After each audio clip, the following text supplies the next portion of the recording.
I've been running ads for clients for the past 7 years, and we just recently had one of the most mind-blowing experiences with YouTube ads when it comes to generating consistent leads, specifically high-quality book calls at scale. So we used to aim for a $400, $500 book call KPI, and now we're actually at $150, $170 cost per call with the same niche, same account, but we're gonna tell you all about it. We had to create this video with 4 tips and a bonus tip to help you guys get cheap cost per call, but actually quality, right? So you're not gonna lose the quality here. It's lower cost per acquisition for book calls if you're a consultant, if you're a coach. So this is extremely useful. Stick around to the video. You're not gonna wanna miss it. If you're running YouTube ads for coaches, consultants, right? High ticket performance agencies, if you have your own book call funnel, then what we're about to share with you may double, triple, even quadruple your book call volume just by applying these 4 tips. So let's dive right into tip number 1. Okay, know and identify your audience and start testing and researching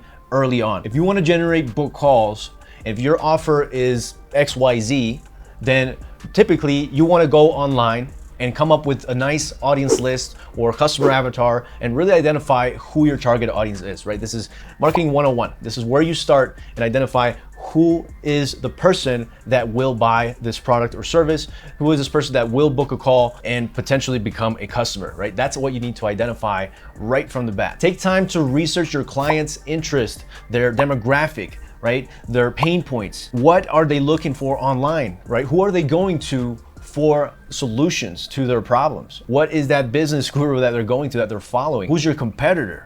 Right? All of these are very important points that you need to research. I mean, this is a given, guys, but we're gonna break down very quickly here how we do our own research and how you can actually implement it right away. So what you wanna do is extensive audience research that will help you move the needle, right? If you're starting out, this is where you start out. If you're at a point where you're almost ready to scale, you're already identified your audiences, we're gonna cover that in tip number 2. But I just wanna take this time to emphasize the importance of doing really good research, okay? And we're gonna show you here on my screen how we do our research, okay? So for example, we have custom audiences, okay, which have been some of our top performers, okay?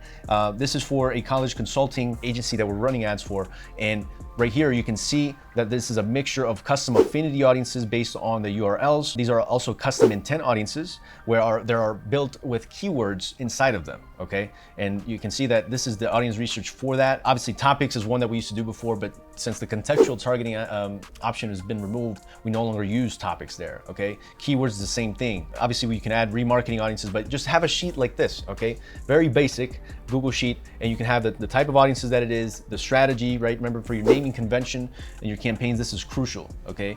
Make sure you have good naming conventions in your campaigns and your audiences so you can include that in the campaigns so you can filter through later on, all right? So very, very important for you to go through this process, okay? This first step. Ultimately, the knowledge that you acquire by understanding who your target audience is, right? You're gonna be able to create highly targeted video, personalized video ads that resonate with those specific audience, okay? The more relevant your ad is to your potential client, the more likely that they're gonna click and book a call with you. Remember, that's the entire goal here of media buying and showing ads to these potential customers, is selling that click and moving them down the funnel till you get the desired result, okay? So that was tip number 1. Hey, if you're a business owner and you haven't ran Google Ads before, but you know that you should, also if you're already running Google Ads or you have a different agency that's running for you, but you're not really seeing the results, you feel that maybe there's more potential for you to earn more revenue through Google Ads, then we wanna invite you to click the link below and book a call with us to see if we're a good fit for you or your business. So we look forward to hearing from you.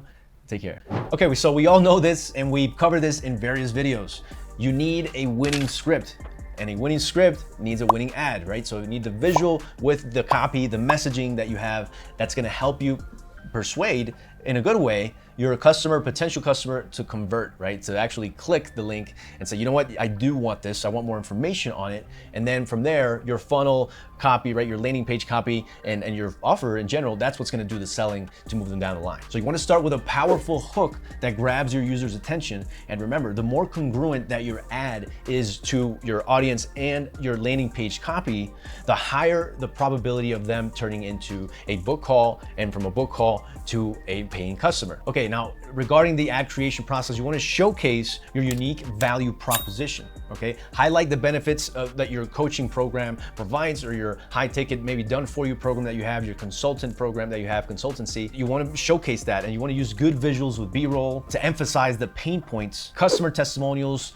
success stories. All of this has helped us with our particular clients build that trustability factor with users, the social proof needed for them to actually make sense in their mind. Like, hey, these people this is the right company for me. This is the right agency that I want to sign up for. And don't forget to include a strong call to action that encourages the viewers, the ad viewers, to take action and click the link and go to a next page or to your landing page, to sign up for a free training, which, by the way, this is one of the hidden tips here within this tip, is that our program or our client's program has a free training and they actually provide value, right? And they really exude their authority by talking about a specific topic that they're offering, right? So they automatically, in the people's minds and the users' minds, like, okay, these guys know what they're talking about, specifically with a professional presentation, right? So, you can position it as a free training, free webinar, just provide them value enough for them to actually say, you know what? I am going to book a call with these guys because I know what they're saying is true, or that, the way that they're saying it, how they're presenting it, they seem very professional.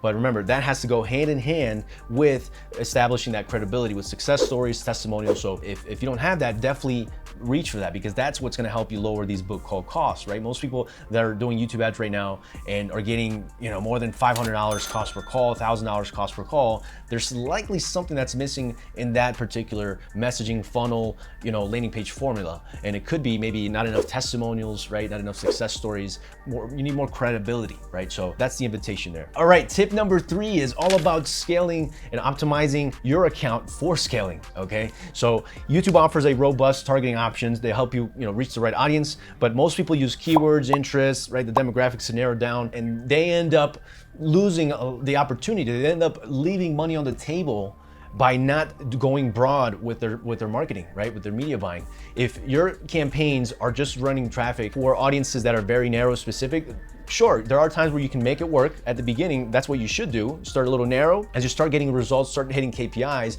you want to get broad, right? Why do we say broad? Because with broad, you can use Google stock audiences such as affinity, in-market, right? All of these audiences are going to provide scalability. Why? Because they're larger cohorts, okay? And even no targeting, right? No targeting is an option, right? When you don't have any targeting in your campaigns, you're basically allowing your ad, right? And you're telling the algorithm, we want to reach these individuals, okay? Obviously, you want to, modify your demographic accordingly, right? If you're targeting parents of students between the ages of 13 and 17, you're not going to target 18 to 24-year-olds, right? You want to target 35 or 45 plus income demographics as well, or the income levels. That's something that you want to modify, but leave it broad, no audience targeting, and let your ad actually do the selling the click, right? People that resonate with your ad, they'll click the ad, okay? We've had massive success with that, as well as using Google stock audiences that are moving the needle, and they're our larger campaign spend per day. These are some of the larger campaign spend, $500, $1,000, $2,000 per day.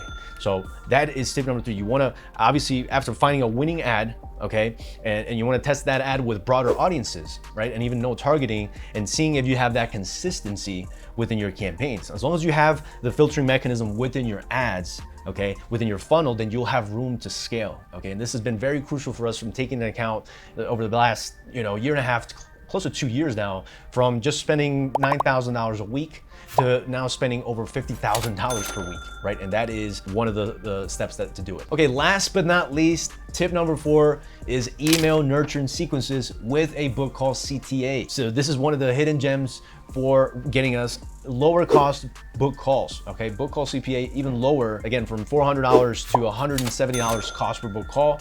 And especially if you have an opt-in funnel, right? So for whatever the case may be, whether it's for a lead magnet that you have, a lower ticket, offer that you have, or a webinar or training program, what happens is if you have a great email sequences, right, that are being sent to your potential customers or your already leads, right, you're already opted in leads, then you have the capabilities of converting them, right, by providing maybe some value emails, and then with a CTA, calling them out to booking a call, right? I'm gonna show you what that looks like here. So we're gonna take a look at kind of the difference where we're at. Like, this is back in April. This is one of our client accounts. We're spending $22,000 a week, right? We got up all the way up to like 64K a week. okay? And you can see here the book call CPA, right? So it's been throttling up and down. We were at like $500 cost per call, $450, and we are now averaging out to $388 cost per call on average.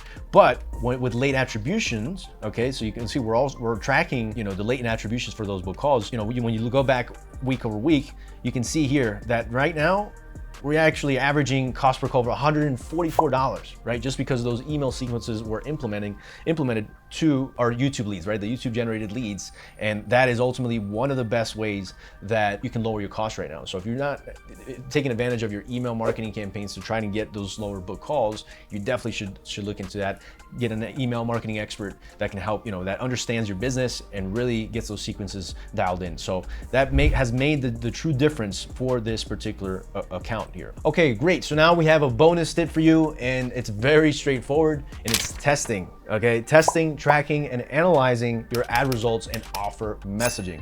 So, you know, we have different capabilities and methodologies, if you will, of testing different messaging, right? If you're interested in hearing about some of these things, you can also book a call with us and sign up for a consultation. There'll be some information in the link below for you guys to get that. It is essential to measure success of your YouTube ad campaigns by seeing if you're hitting the established KPIs. Everyone has different KPIs, right? Everyone has different cost per acquisition goals that they want to meet. You know, in our case, again, we're looking to get less than $400 cost per call. Right now, we've actually exceeded that. So we're definitely looking into scaling a lot more aggressively in the next few days. Now, one thing that you want to keep an eye on is metrics such as opt-in rates, okay? Opt-in rates, and if you're in the book call funnel, leads to book call opt-in rates as well, right? So if you have great front-end metrics, meaning cost per click is great, you know, less than $2, $3 cost per click, high click-through rate over 1%, then you know that your message is resonating with those audiences. But if you have very low opt-in rates, okay, and low leads to book call conversion rates, then guess what?